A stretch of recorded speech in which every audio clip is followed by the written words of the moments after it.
I want to thank James for his willingness to share so much substantial work with us tonight, make it a proper learning experience rather than just a commercial pitch. And I also want to thank him for his patience, because this has taken a really long time to come together. And I think between the lingering pandemic, several waves of industrial action, and now an all-consuming building project, which you will have noticed as you entered the building. It is a miracle, I think, that we found a date at all. So I'm really happy that we managed to get together. This has been an eagerly anticipated event, which you can tell from the audience here and online.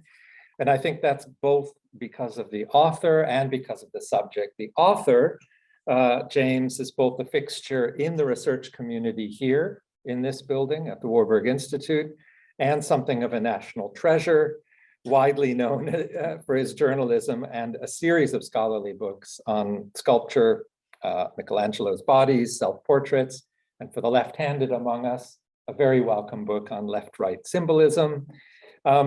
The subject, the artist's studio, I think, is one of those winner subjects, really masterful subjects. And it's one that I think for many of us is probably associated, especially with the field of modern and contemporary art. And it really came home to me some years ago when I was in Dublin and went to the Hugh Lane Gallery and saw the meticulously reconstructed in-museum display of Francis Bacon's studio. One of the most amazing pieces of museology I think I've ever seen.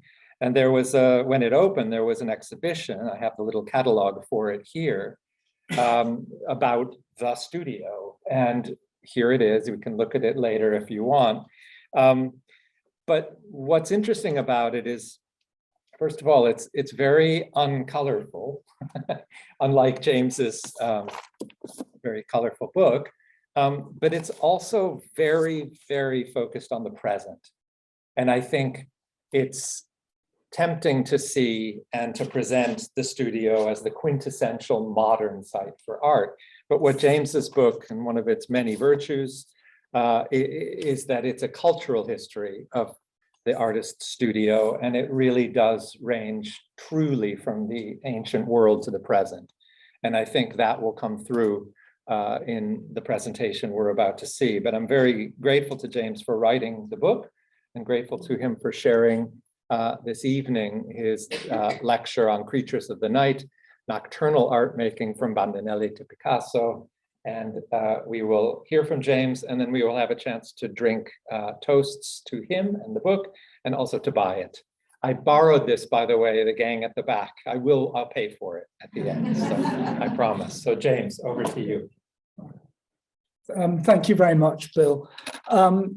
This is the perfect place to have this book launch, because I've always done the bulk of my research here. It really is a fantastic interdisciplinary library. Okay, it's not so good at the moment because of the building work, but it's unique in the world, I think, in terms of just being able to have any old idea and then going and find a few shelves of books to work out whether it works or not. I would like to thank Roger Thorpe and Thames and Hudson for making what I think is such a beautiful book.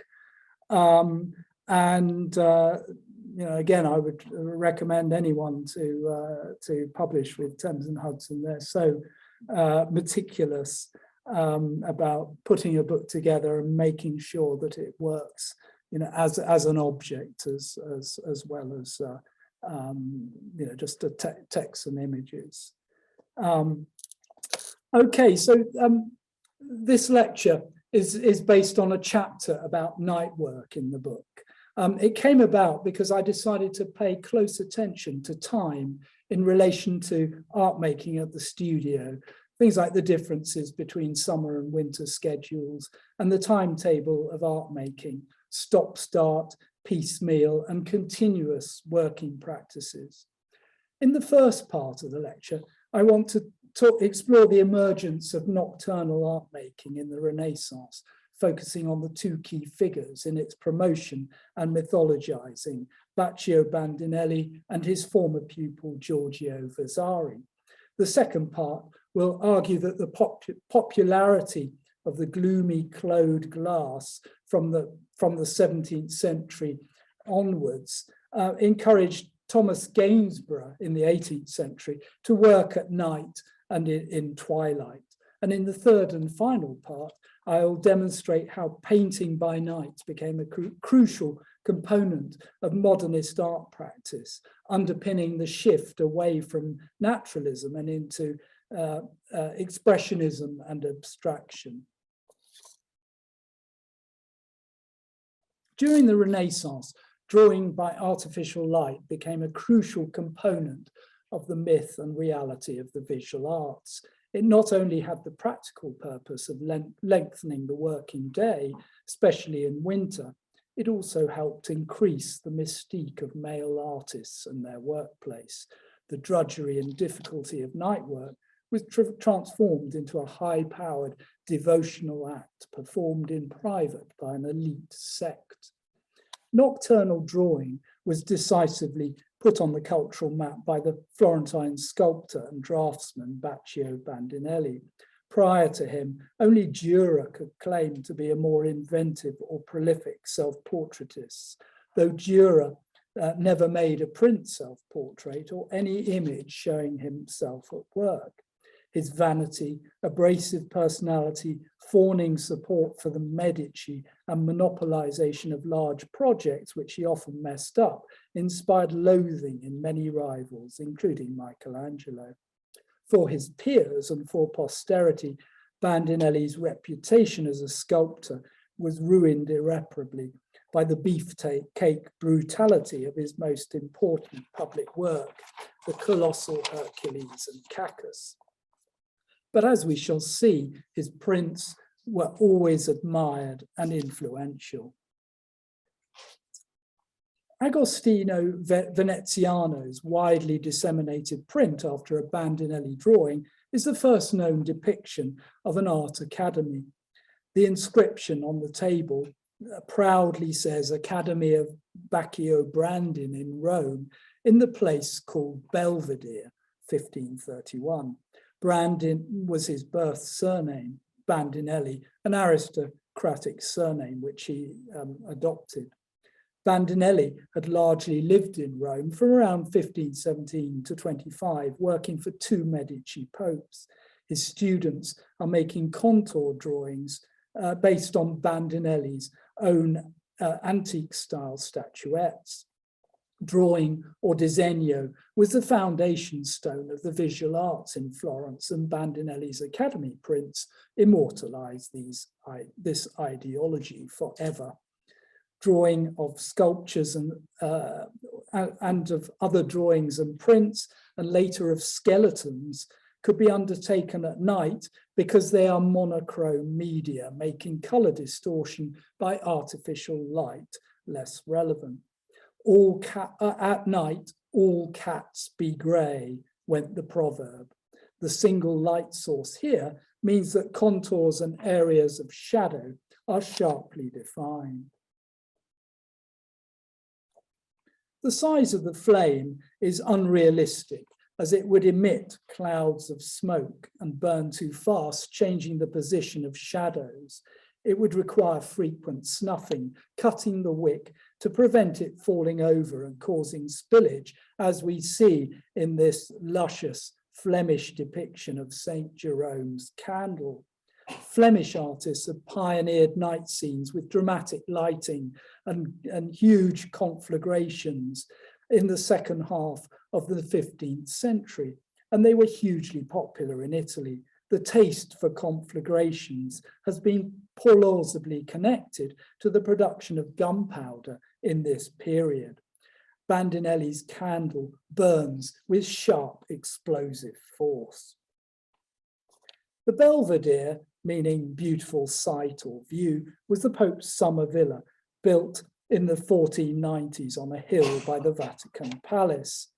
And from 1503 to 13, the architect Donato Bramante had added a sculpture court within the villa's garden for the Pope's finest antique statues, including the Apollo Belvedere and Laocoon, of which Bandinelli made the first marble copy. The sculpture court had a central fountain and orange trees. Bramante also linked the villa to the Vatican by a series of open stairways and terraces, and a long arcaded passageway, corridor. This much later print shows a number of changes and additions to the architecture, but it gives the best overall idea. The first artist to occupy the Belvedere after Bramante's transformation seems to have been Leonardo da Vinci, one of a number of leading creatives employed by the Pope's nephew, Giuliano de' Medici. From 1513 to 16, Leonardo lived in the villa in refurbished rooms with a kitchen before moving to France. Leonardo had founded an Accademia Leonardi Vinci in Milan, probably an informal discussion and/or drawing group, but nothing is known about it. Something similar is likely to have gone on in the Belvedere. Bandinelli's academy may well be taking place in one of the rooms that Leonardo had occupied. He venerated Leonardo, not least because the elder man had praised his youthful drawings when he was in Florence. Leonardo recommended drawing during winter evenings, refining the life drawings that had been made in the summer.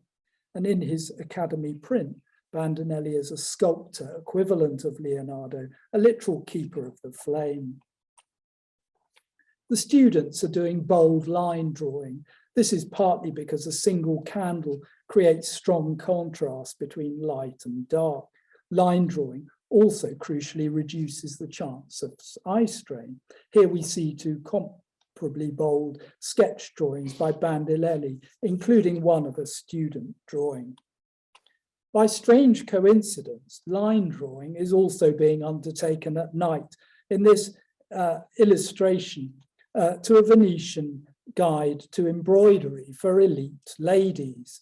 The patterns copied from the book are first drawn onto transparent paper, which is pinned to the wall in the two scenes below. The two illustrations at the top show how to use the patterns without damaging them. The pattern is fixed from behind to a stretched cloth support, then backlit so the pattern is visible from the front. It can then be traced onto the cloth. During the day, light from a window is used, as we see at top right, and at night, a candle placed below, though it would stain the cloth, you would imagine, with its soot.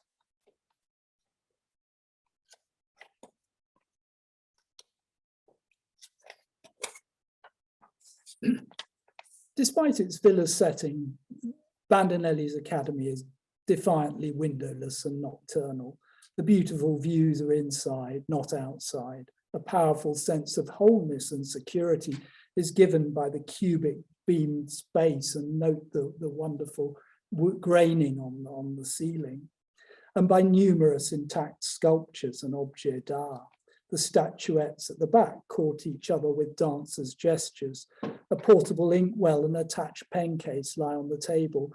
Bandinelli, swathed in a warm fur-lined coat, carefully holds a standing Venus, communing with antiquity in feminine form.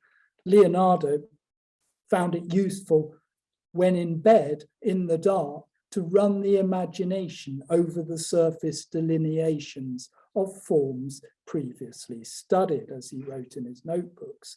Bandinelli instead runs his hands over the surface of the sculpture while not looking at it. Sculptors, it seems, can work and study blind. Bandinelli also takes us into a commercial world of portable and reproducible commodities to be enjoyed intimately, like the print. The brass candlestick was a fashionable muslin type, introduced into Europe through Venice and then mass-produced. The vase, jug, flask, and bowl suggest prosperous domesticity and are a reminder that Bandinelli's father was a successful goldsmith and that his son initially trained to be one. The presence of so much metalwork helps underscore the radical nature of the print because guild regulations have traditionally forbidden goldsmiths from working at night or having private secluded spaces in the workshop. This was to prevent shoddy work and dishonest practices, such as secretly substituting non-precious materials for silver and gold. The goldsmith's workshop was supposed to be in full view and open to the street.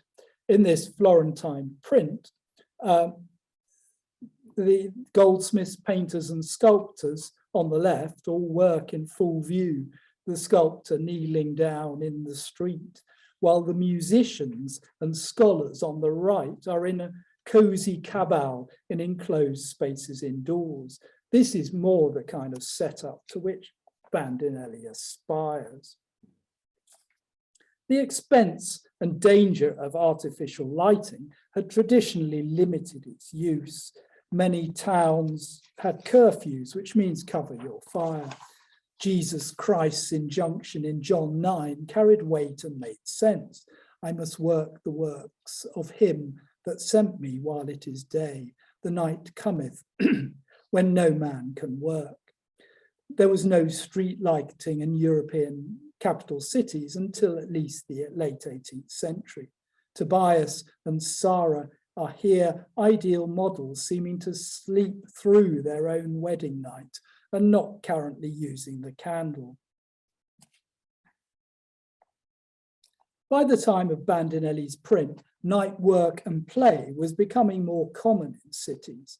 Nocturnal study, burning the midnight oil, had been made fashionable since the translation into Latin of an Arabic health handbook in the 13th century. It recommended nocturnal study to prevent oversleeping, which dehydrated the body. The great 14th century scholar and poet Petrarch worked at night, only taking 6 hours sleep. When Petrarch lived in Padua, he knew what time it was during the night, thanks to a new innovation, a public clock that struck all 24 hours. Piero de' Medici's famous mid-15th century study, 4 by 5.5 meters, was crammed with books, jewels, coins, and medals, and had no windows like a bank vault. So it was effectively always lit by artificial light, which was magnified by the myriad reflected surfaces. The issue of scholarly work would remain controversial, however. On the other hand, it allowed total concentration, well, apart from when you were tending to the candle or the oil lamp. But the essayist Michel de Montaigne concurred with a French saying that crude, unrefined writings stink of the oil lamp. Nocturnal writing was literally as well as metaphorically stank of the oil lamp. Surviving Renaissance books often have oil and wax stains and burn marks. St. Luke's Gospel in Simon Benning's lovely illumination on the right is in jeopardy. Another major development was that during the 15th century, the upper classes in Italy began to go to bed and eat supper later, and by 1500, Northern Europe had followed suit. The apogee of refined nocturnal activity was Castiglione's conduct book, the Book of the Courtier, published in 1528, an idealized evocation of 4 consecutive nights of cultivated after-dinner conversation at the court of Urbino, presided over by the Duchess. When Pietro Bembo's concluding speech is finished, the participants throw open the shutters and are astonished to find it is dawn. They go to their rooms without torches, for the daylight was sufficient. The Courtier was written in Rome in the early 1520s when Bandinelli was resident there, and he would later claim that Castiglione visited his studio. This detail of a famous print by Marc Antonio Raimondi, with whom Bandinelli would work, is, as far as I know, the earliest depiction of a palace lit up at night by artificial light. The print is usually assumed to represent some sort of dream. However, it is easier understood, I think, as representing bad and good aspects of night. On the right, diabolical Bosch-like monsters come out to play and buildings catch fire, as they tend to do at night. On the left, we find deep slumber, beautiful relaxed nakedness, and solid buildings lit up for nightlife. Tintoretto's great painting reflects the shift towards late suppers.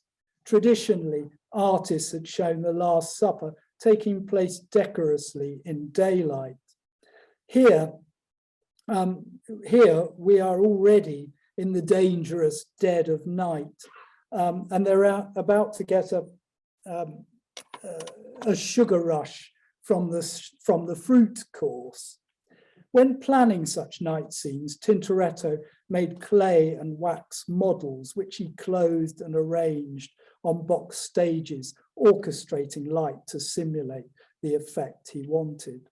Here, the angels actually blend in with the dark billowing smoke from the suspended oil lamps, and the apostles' halos bend and burn like neon. For ordinary artisans and manual workers, things were not so rosy. At the beginning of the 14th century, night work had been legalized in Paris, with the overtime a response to falling wages. The expense of lighting meant there was less profit in light work unless the buyer paid extra, or you could take on more work as a result of working nights. Hence the expression, it's not worth the candle. In France and elsewhere, you could also work at night by special dispensation from the king, the bishop, or masters of the guild, but it still might not be worth the candle. They might not pay. Similar pressures that led to the legalization of night work in Paris may have been felt in Italy. If a tall story told by Vasari about the medieval painter Buffalmacco has some reflection in reality. Buffalmacco objected to his mosaicist master getting up before dawn to work, and their neighbour, a female wool spinner, also worked noisily at night.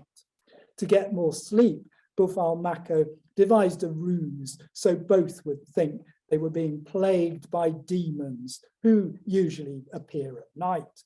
Buffalmacco attached candles to the backs of beetles and let them loose. His master and the spinner were terrified, and eventually a priest confirmed that the arrival of demons meant that their night work was evil and had to stop. Buffalmacco's ruse does not seem to have been illustrated, but it could have looked something like this. It's amazing that modern directors always assume that in the Middle Ages, they had all these scented candles all over the place. Albrecht Dürer, on a tour of the Netherlands in 1520 to 21, combined the drudgery of night work with the glamour of celebrity banquets. He made up to 3 charcoal and black chalk portraits per night, including at a lavish evening banquet organised by the painter Bernard van Orley in Brussels, where he offered to draw the most important guests. The sketch of the scholar Erasmus was probably drawn at this banquet and remained unfinished because of the arrival of some courtiers. Dürer was infuriated when none of his elite sitters, who included the treasurer of Margaret of Austria, paid for their portraits. That on the right, lit from low down, was probably also drawn by candlelight. The failure to pay may be because Dürer's night drawings were not considered sufficiently refined and, to use Montaigne's phrase, stank of the oil lamp.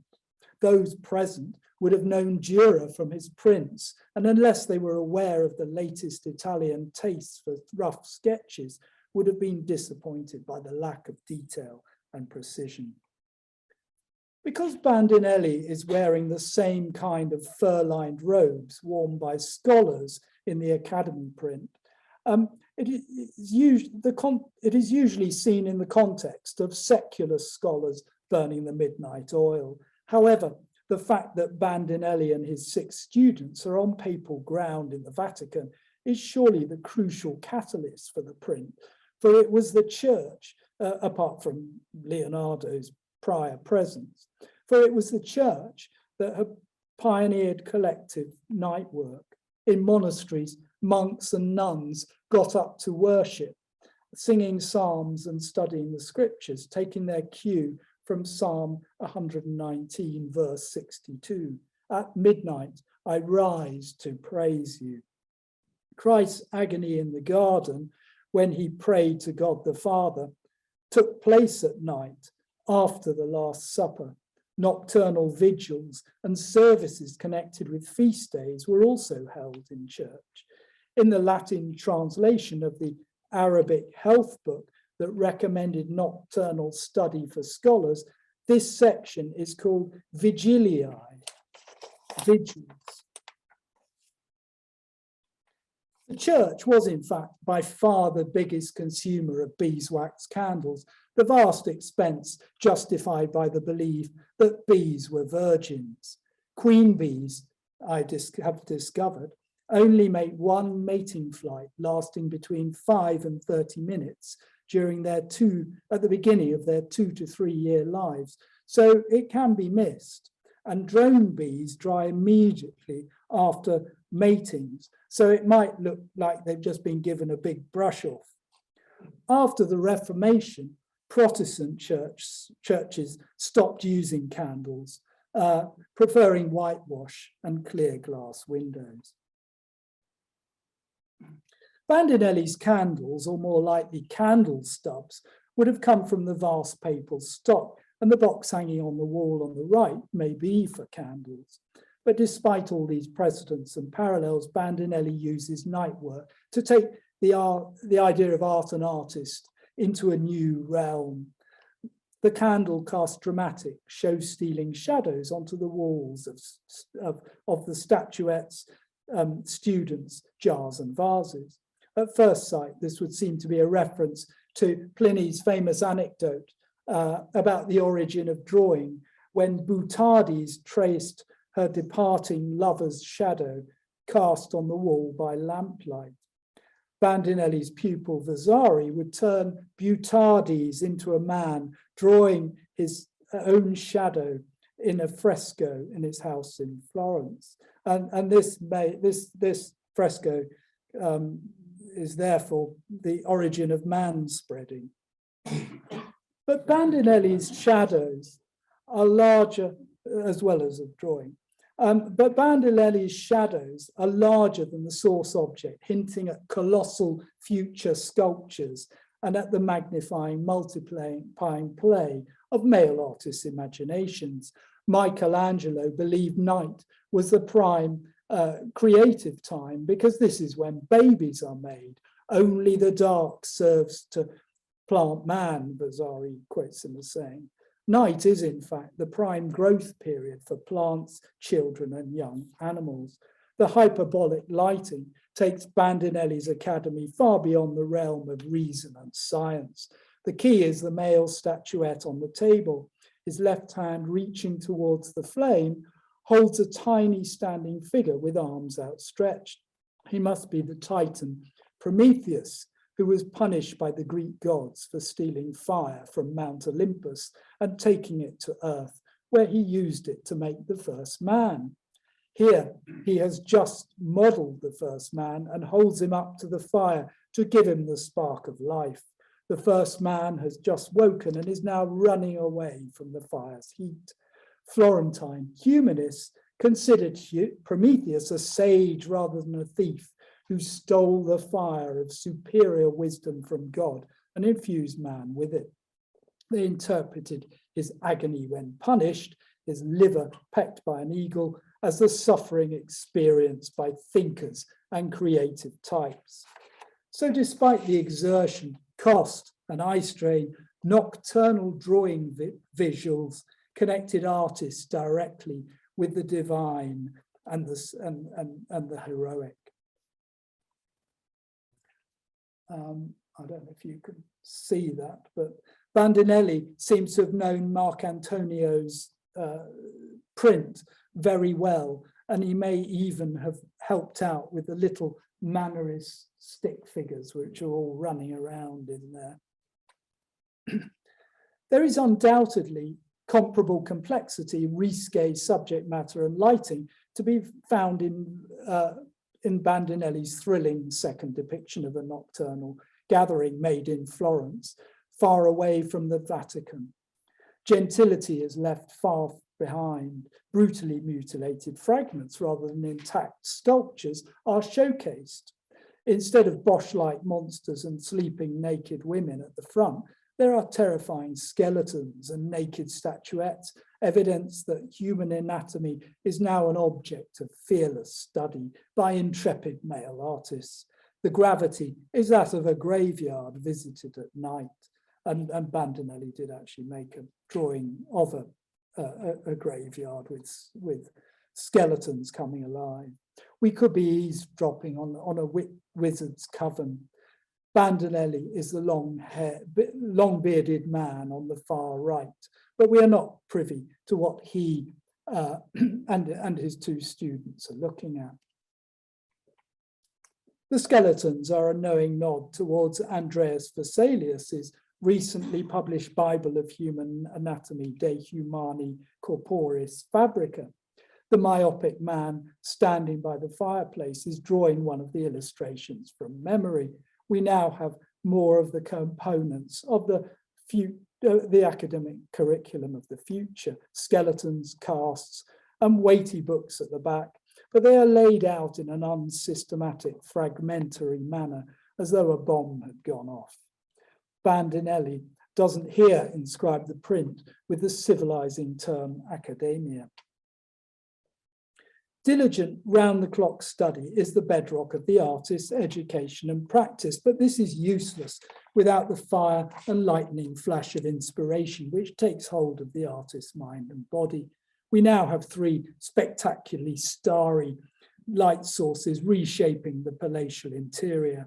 A triple oil lamp is suspended on an articulated rod over a log fire in the grandiose fireplace, the main source of artificial light in larger rooms. No one in Bandinelli's second print draws from a model set before them. They draw from within, from a mixture of memory and imagination.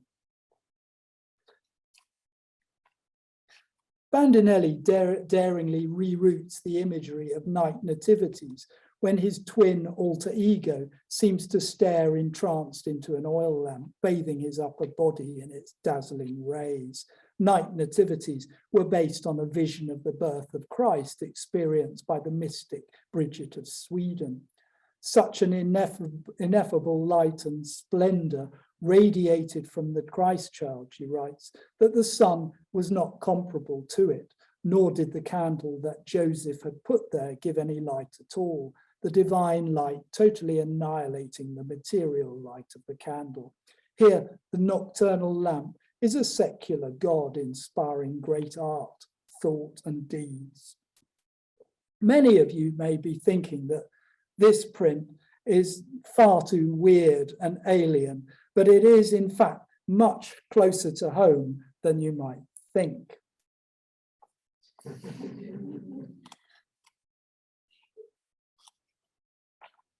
Yeah, we are the weird ones. And we're looking at far worse things than skeletons.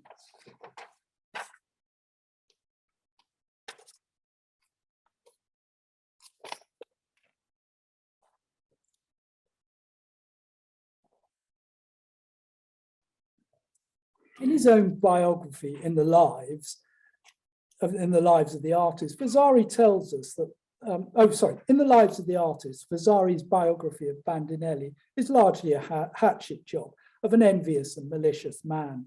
But Bandinelli had been Vasari's teacher, and if he learned anything, it was the importance of night work. Vasari would become its greatest proselytizer in print, in paint, and in art education. He founded the first state-sponsored art school, the Accademia del Disegno, in 1563, which was essentially a night school. He needed some mighty myths to persuade members to come along after a hard day's work.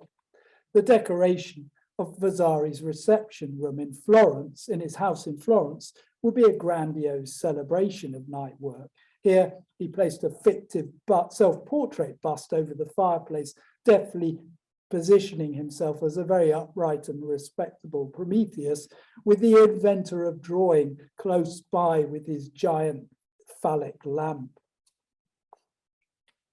In his own biography in the Lives, Vasari tells us that when in Rome to study, he copied at night in the drawings made by his friend Francesco Salviati during the day and vice versa.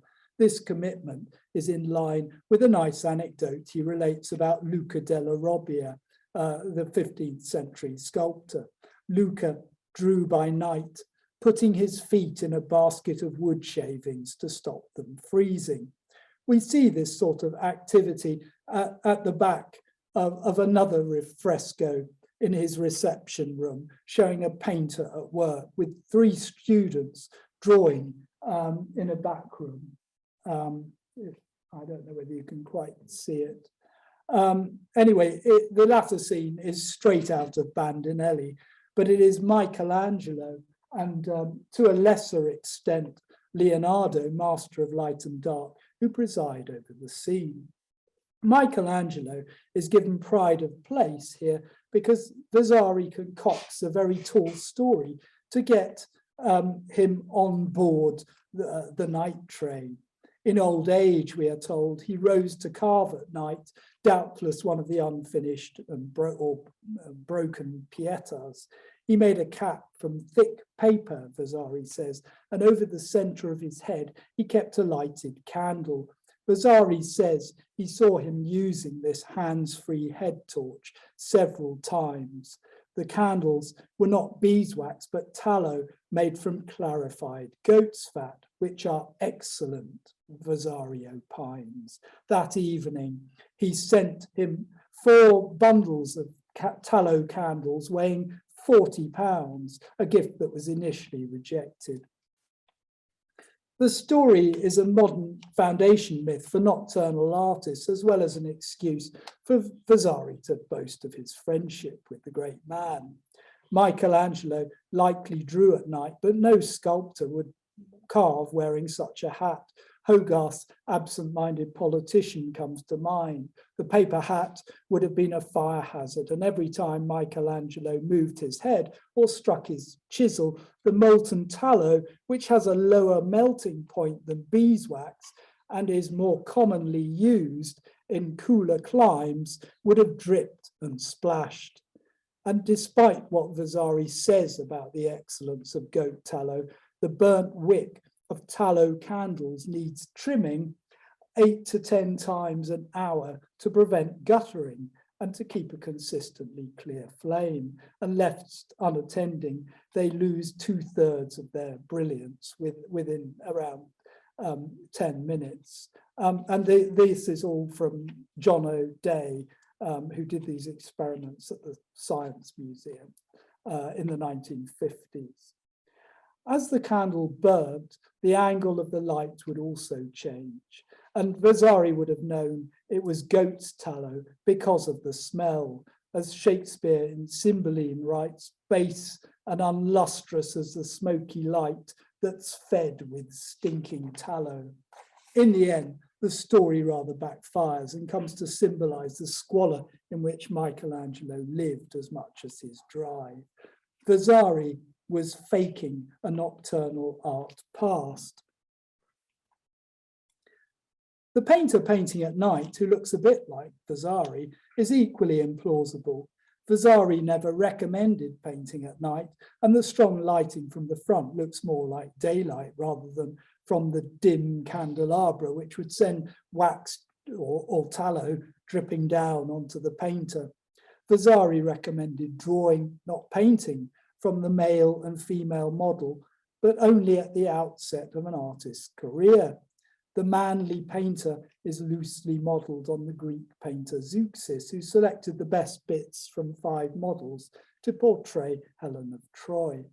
Michelangelo, as the pioneer of overhead lighting, is portrayed above the chandelier, with Leonardo, master of chiaroscuro, over the entrance porch. Vasari's unventilated studio would soon be asphyxiating, sweltering and smoking because of all the people and flames. The ceiling is at least realistically black from soot, and the torches held by the women outside emit thick smoke. The unusual features of this fresco are partly explained by Vasari wanting to create a festive atmosphere in his reception room. Night is also the time for glamorous parties, which are fun and prestigious. The stream of beautiful women coming into the artist's door at night and the fact that he paints directly from the live model might have made art lovers think of Titian. In the summer, Titian held torchlit dinner parties in the wonderful garden of his house in Venice. He was renowned for fondling and kissing women at parties and was rumoured to sleep with his female models, though this has never been proved. The artist's studio home as nocturnal pleasure palace and party venue begins here in Vasari's own house. The difficulty of nocturnal painting explains why it is only mythical painters who are shown doing it, like Vasari's painter or St. Luke. The 2 earliest depictions known to me of an artist painting at night are of St. Luke by 2 Flemish painters. In this case, divine intervention will correct mistakes. Simon Benin may have thought the wax candle made by virgin bees an appropriate symbol for the Virgin Mary. Similarly, the torch in Martin van Heemskerk's picture is symbolic, illuminating the boy who will be the light of the world. Early Christian artists weren't so lucky, however, and were not helped out by angels or God. After the discovery of the catacombs in Rome in 1578, the poor quality of the wall paintings was attributed to their having been produced below ground by candlelight. The most realistic painting option for night owls seems to have been to paint monochrome pictures, at night all cats be grey, or to execute the monochrome underpainting. Adam Elsheimer was a specialist in night scenes, and here Minerva, goddess of the arts, presides over the dark, melancholy world inhabited by men of genius. The painter, possibly Elsheimer himself, primarily has black and white paint on his palette, so he may be doing the underpainting. During the 17th century, darkened mirrors will become central actors in and out of the studio, and they enabled artists to emulate twilight or night vision. The most famous mirror is a so-called Claude glass, named after the French landscape painter Claude Lorraine, who probably never used one. It was a slightly convex mirror with dark backing that could compress a large landscape view into a small field. It helped compose scenes in nature by reducing detail and lowering tone, which means the lightness of the colour. The origins of the Claude glass were, however, in the studio, and we can note here that Thomas Gainsborough is using a standard convex wall mirror rather than a Claude glass, as is always assumed. He's looking at the reflection of the scene in the mirror and then drawing it. This is because the backing of mirrors was usually made from mercury impregnated foil, which gave a soft, greyish, rather dim reflection. St. Paul's comment that on earth we look through a glass darkly made sense because until the 19th century, mirrors were rather gloomy. Modern silvering, first developed in 1840, gives a brighter, harder image. Leonardo da Vinci recommended looking at a finished painting in a mirror because it supposedly revealed defects. Perhaps he became the first painter of somber, low-toned pictures with the help of a mirror that he used rather like a closed glass. And here you can see how dark the convex mirror behind St. Luke, the bulbous convex mirror, is in this picture. In the 17th and 18th centuries, portrait painters set up mirrors in the studio so sitters could see themselves in the process of painting. They also allowed the painter to check the level of tone and detail of their pictures.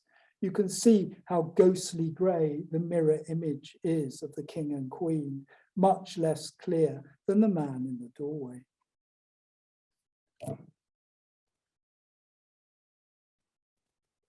Gainsborough helped make England the centre for experimentation in studio lighting and night work in the second half of the 18th century.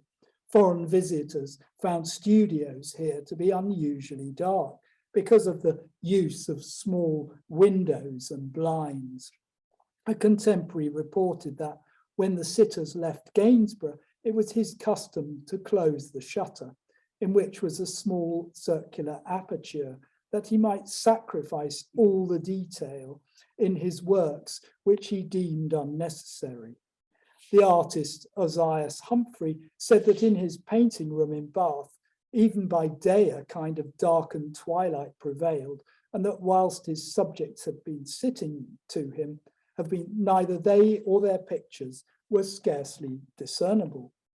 Humphrey said that he only let in more daylight to finish portraits, and he often employed candlelight. Gainsborough's great rival, Joshua Reynolds, had a mirror by his easel so that sitters could see the process of the painting, and he himself would half close his eyes to achieve a clawed glass effect when examining his portraits. However, Gainsborough did not simply want to control and lower tone by working in twilight. He also wanted to check that his pictures were visible and exciting in low lighting conditions and at parties, something that was made worse in England due to the atmospheric pollution produced by coal fires. Gainsborough painted the amazing dress on this royal portrait by night with the help of his nephew, as the painter James Northcote reported. "'Tis actual motion and done with such a light, airy facility. Oh, it delighted me when I saw it. The drapery was done in one night by Gainsborough and his nephew. They sat up all night and painted it by lamplight. This, in my opinion, constitutes the essence of genius, the making of beautiful things from unlikely subjects." Goya, who was much influenced by Gainsborough, would apply finishing touches at night, aided by a much sturdier version of Michelangelo's candle hat. I assume he read Vasari. He did this to paintings that were going to be viewed at nocturnal receptions and parties. Dabbing on paint was less likely to, or highlights was less likely to jolt the candles than carving. Bandinelli would make a surprising comeback in mid-19th century Paris. In 1849, Le Magasin Pittoresque carried 2 illustrated articles in which the studios and lifestyles of modern artists were compared unfavorably with those of their Florentine Renaissance forebears. The second of Bandinelli's Academy prints is used in evidence. No serious admirer of the masters of the 16th century can see without emotion this sanctuary of art. How everything breathes in this humble room, the cult of the beautiful. What application, what meditation, what silence, what true dignity all the figures have, how this spectacle, which imprints respect and gives birth to the most profound thoughts, contrasts with the tumult, the disorder, the licentiousness of most modern studios. We should add that in the 16th century, there was much more confraternity. The modern studio is illustrated by a print derived from Henri Valentin's painting of the interior of the atelier of an artist of the 19th century. A party is in full swing during the day in a room crowded with people and props. Before becoming an artist, Vincent van Gogh worked for the print dealer Goupil in Paris and London, and he read and collected illustrated journals. Night Cafe was painted on site in the cafe over the course of 3 nights to pay his bills to the cafe owner in Arles. He said to Theo it was his revenge. It is a provincial parody of Bandinelli's ethos, albeit it shares much of its brutality and diabolism.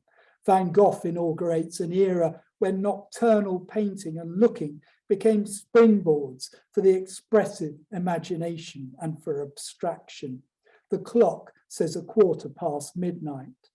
At midnight, I rise to praise you, says the psalm. At midnight, I rise to horrify you, says Van Gogh, who knew his Bible inside out. He described the picture as follows: I've tried to express the human passions with the red and the green. Everywhere it's a battle and an antithesis of the most different greens and reds in the characters of the sleeping ruffians.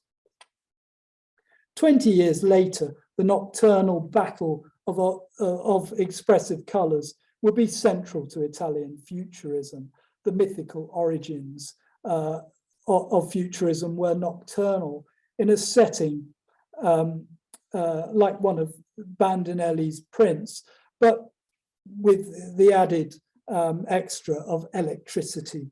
Marinetti's first Futurist manifesto begins, "We stayed up all night, my friends and I, under hanging mosque lamps with domes of filigree brass. The lamps shone with the radiance of an electric heart as we carried our discussion to the furthest limits of logic. Artificial light helps them defy that logic and supersede nature. And Balla's painting shows an electric street lamp that's cancelling the moon." In the manifesto of Futurist painting, we are asked incredulously, how is it possible still to see the human face pink now that our life, redoubled by noctambulism, night walking, has multiplied our perceptions as colorists? The human face is yellow, red, green, blue, violet. The pallor of a woman gazing in a jeweler's window is more intensely iridescent than the prismatic fires of the jewels that fascinate her like a lark. Picasso always preferred to paint at night, and as far as I know, is the first painter to do so, and locked away in his studio. The practice reinforced his penchant for bold, non-naturalistic colours and for monochrome. He has a blue and then a rose period, and then we have the grey of Cubism. Looking at his Cubist era pictures, one wonders if he knew the French proverb, "By candlelight, a goat resembles a young lady." Picasso claimed he could only work uninterrupted at night, and that's why he did it. But Marcel Duchamp will give a more plausible explanation for his night work. When Duchamp was still a painter, he would paint by gaslight in his New York studio. And he later wrote, "You know that gaslight from the old Ava jet is green. I wanted to see what the changing of colors would do. When you paint in green light and then the next day you look at it in daylight, it's a lot more mauve grey and more like what the Cubists were painting at the time. It was an easy way to get a lowering of tones, a grisaille. Vasari Kandinsky credited his artistic epiphany and discovery of non-objective art to a moment of nocturnal looking. It is a new variant of Gainsborough's method of reviewing his work in a darkened studio. And he tells this wonderful story. It was the hour when dusk draws in. I returned home with my painting box, having finished a study in the open air, and suddenly saw an indescribably beautiful picture pervaded by an inner glow. I could discern only forms and colours. It was a picture I'd painted, standing on its side against the wall. The next day, I tried to recreate my impression of the picture from the previous evening by daylight. I only half succeeded, however. Even on its side, I constantly recognized objects, and the fine bloom of dusk was missing. One also thinks of this at this time of the emergence of photographic images in the darkroom. In 1940, a major endorsement of nocturnal art making came when the cave paintings at Lascaux, France, were discovered.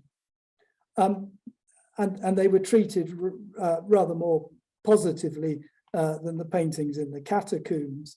At first, they were dismissed as fakes because they seemed too good and naturalistic for early man to have made.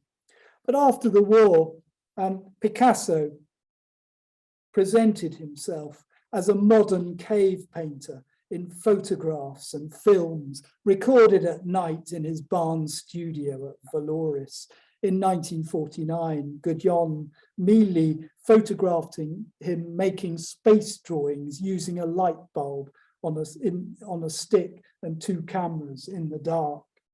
In Le Mystère Picasso of 1956, horror film director Georges Clouzot filmed him at work from behind a porous canvas. After he'd finished one picture, Picasso asks him, "What now?" Clouzot says, "You could do another picture if you're not tired."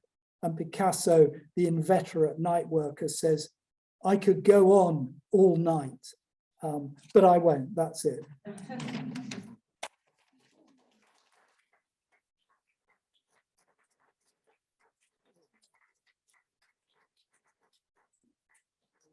Thank you so much. I'm going to bring the light up a bit. And just, I think the main point was to celebrate and sell some books. And so we should do that in a minute. And I told James that there might not be time for questions, but I have one, so that only feels fair to give a few people a chance. And really, we'll just keep it quite short. And also, we're not very well equipped for hybrid Q&A from online, so it's not fair to our online people to go on for very long. Just a super quick thing from me, and then we'll see if anybody has anything pressing before we break down into a less formal setting. I remember I was at the V&A, and Mark Jones, the director, was very adamant that we were seeing art in the wrong way, in the wrong light, literally, because they would not have been viewed or displayed in artificial light for most of the making of the art that we were showing. So he was trying to make a case for different kinds of lighting in the museum that would have done justice to the conditions under which the art was meant to be seen. That was a really compelling argument, but actually now, in a way, I'm very struck by your argument here that it's actually even more the case that art was being made in different light. And I wonder, just to turn that around to you, do you think that matters for the way in which we see or interpret art? Or is it simply a reconstruction of the conditions under which art is made? Well, yes, I mean, something like the Sistine Chapel, you know, the sort of bold colours, you know, are in part a, you know, response to being in a place where a lot of the time it would be rather sort of dimly lit. Yeah. But certainly at the V&A, if you go to the silver galleries, I just, my eyes just get tired very quickly, and it's nothing like, you know, if you're seeing them by candlelight and the light is flickering, then you get a kind of a magical effect. Yeah. So yes, I think that's true, and the National Gallery has tried to turn off the lights and just have the top lighting, natural daylight coming in, but then people complain that it's too dark, and of course we're all used to looking at digital images on screen as well. Yeah, and it's back to time. I mean, should we be visiting at night instead of the day? Or, yeah. Anyway, it's a fascinating set of questions. Anyone want to jump in and ask anything before we raise a glass? Questions from the audience? Oh, I think everyone's desperate for it. Yeah, in the back there. Yes, thank you for this wonderful talk. And I wonder, and perhaps you addressed this already, but is there then you a break really in Western art making of before and after electric lighting? And then that is actually a moment of modernity where this makes possible a totally different relationship to making art, to viewing art, that is really has very little to do with the pre-electric era, and that, you know, that's the kind of gulf that is crossed when that becomes widespread. Yes, that's a pretty crucial question. I'm not sure if I really know the answer. Yeah, I mean, you wonder, you know, when you go into all these white cube galleries and you see these, say, vast action paintings and things like that, you wonder, you know, whether they're the product of you know, modern lighting as much as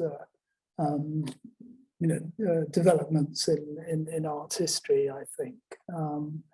But yes, well, I suppose I really don't know. I don't think there's a clean break, because you have, you know, gas lighting and all sorts of things. But maybe, you know, in the same way that artists sort of react against photography by you know, going to abstraction, maybe as well. They react against standardized lighting by trying to sort of, you know, heighten, intensify colors, shapes, forms. I don't, maybe. Yeah.